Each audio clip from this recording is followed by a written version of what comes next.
If you're struggling to lose weight, especially if it's that last stubborn 10 to 20 pounds, and even more especially if it's around the belly and what we call central obesity, then this video is for you.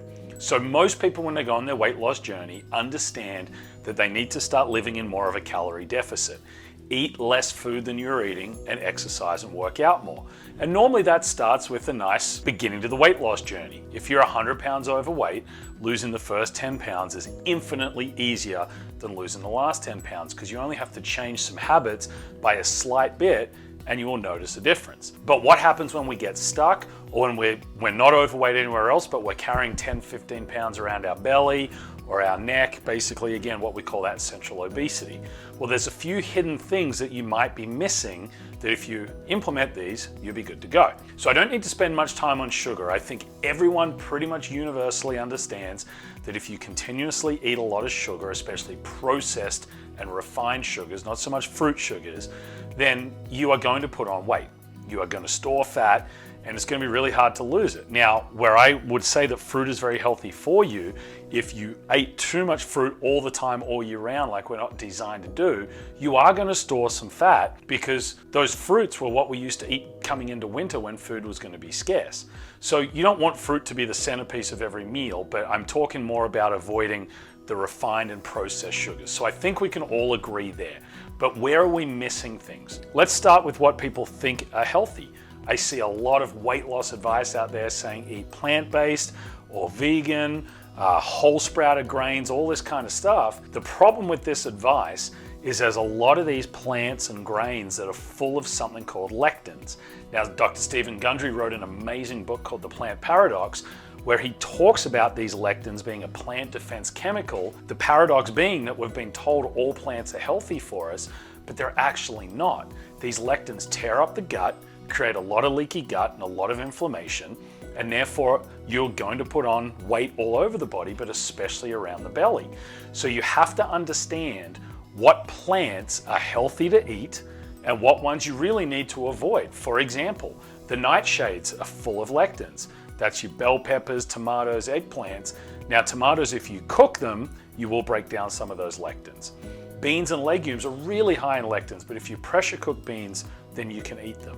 But for the most part, most of these plants that are full of lectins, you can't break it down. Grains are loaded with them. So when you're eating a lot of bread and things like that, you are creating part of the obesity issue or the fat that you're trying to lose that's become very stubborn. Next, we've got the seed oils, the vegetable oils, canola oils, these kind of things. So they're in a separate class to our healthy oils, our omega-3 oils like MCT, coconut, avocado, extra virgin olive oil, flaxseed. They're all the healthy ones. It's the rancid, cheap-made seed oils, and again, just because flaxseed has seed in its name doesn't mean it's in that category. That can be confusing. But it's these cheap, rancid oils that are really, in my opinion, making people super inflamed. We're not evolutionarily matched to them. Our body doesn't break them down well. There's some reports out there in some literature that these things can get into your cells and stay in there for up to 600 days, causing damage. So you can't even go and burn them off like you can with smaller sugar hits. They're just in there creating inflammation, and anything that creates inflammation is going to make it harder to lose fat and obviously weight. Hey, Dr. Rodney here. If you want to get my free PDF, 5 hacks for boosting your immune system, just go into the description of this video, click on the link, download it, and if you have any questions on it, just send me a message and I'll help you out with it. Next, we've got artificial sweeteners, and I've seen some interesting arguments on this lately online. There's some studies out there that people are taking and saying this shows that artificial sweeteners aren't a problem because you'd have to have so many, like 1,000 Diet Cokes a day to get to this number that they found the problems in mice.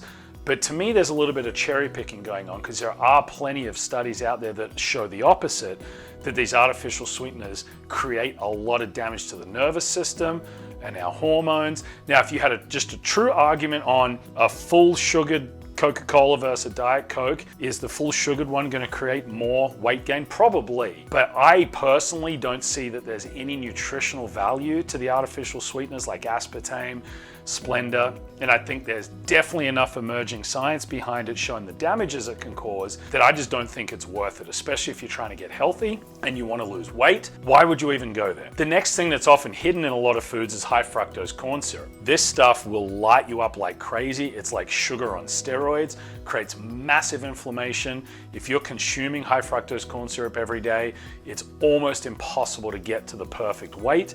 You're going to carry fat somewhere, so you just have to avoid it like the plague. Now let's get to some more hidden things that people don't normally associate with why they can't lose weight. Number one is underlying biotoxins, both living and non-living. What do I mean by this? Infections like parasites, Epstein-Barr, strep, things like that. You could put mold in there as living, Lyme disease and its co-infections, or non-living things like BPA, glyphosate, atrazine, all the other herbicides and pesticides, heavy metals, all the solvents and things like that that everyone's testing high for. The problem with all of these things is twofold. Number one, when they get into the gut, especially the parasites and the Lyme bacteria, they create a lot of leaky gut, and so does the mold. And as soon as you have leaky gut, you're going to have autoimmune issues, and you're going to have high stress loads within the body. Your nervous system and hormone system is going to get stuck in fight flight. You're going to have cortisol and adrenaline through the roof, but you're also going to be super inflamed. It's almost impossible to lose the belly fat if you've got leaky gut. But also they clog up your detox systems, your liver, gallbladder, everything else. So now all the toxins you're getting exposed to every day are just going to accumulate, which also stresses out the immune system, creates more weight gain. So for those of you who are living a super clean lifestyle, eating better than everyone you know, you're doing all the healthy stuff you can, but you still feel sick and you still have bloating and things like that, and you've eliminated all the potential problems like the glutens and the dairy and everything else, all the obvious stuff, then you probably have one or more of these underlying biotoxins.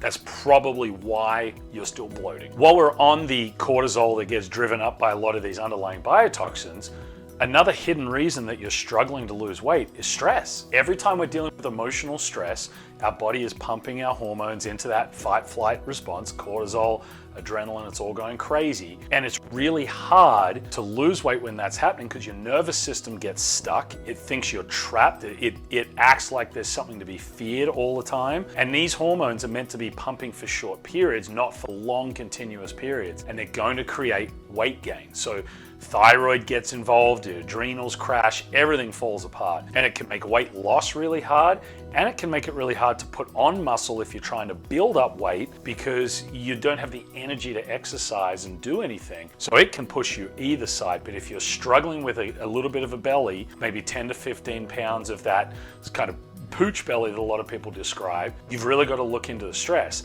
And if you are highly stressed and dealing with a lot of anxiety and things like that, whether it's from an underlying biotoxin or just life in general or past unresolved emotional traumas, then you also need to be careful with how you're working out, because if you're doing high intensity workouts, that's creating stress normally in a good way, but if you're already on the edge of a cliff, that can push you over and actually inhibit your weight loss, even though you're working out like crazy. Which takes me to the last missing piece a lot of people have with weight loss. If you want to lose weight, yes, you need to exercise, although you won't outrun a bad diet. Unless you work out like a crazy person, you cannot lose weight while you're doing all these other things that I just mentioned. But when it comes to working out, a lot of people who want to lose weight, if they're 100 pounds overweight, they start walking and then jogging, then running and doing cardio. And you'll lose some fat at the start because you're burning more calories than you're putting in. But you will hit a plateau. The best way to exercise to lose weight is to gain muscle. So you have to lift weights. Now, I really like high intensity interval training for most people, but again, if you're super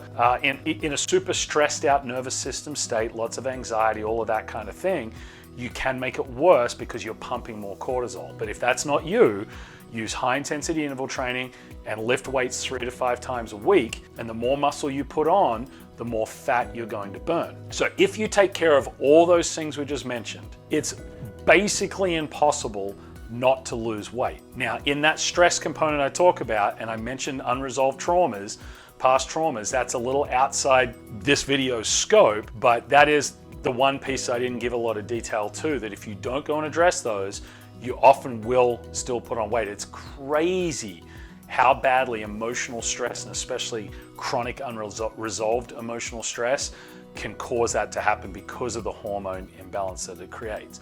But if you get all of that under control and you obviously avoid the obvious things like sugar, gluten, dairy, but you avoid the lectins and you avoid the seed oils and the high fructose corn syrup, and in my opinion also the artificial sweetener, and you diagnose and deal with any underlying biotoxins through binders and everything else, and you get your stress levels down in general, but also deal with unresolved past emotional traumas, and you exercise correctly for your body, meaning lifting weights, using high intensity interval training if appropriate, if you do all that, it is impossible not to lose that stubborn fat, especially what's hanging around the belly.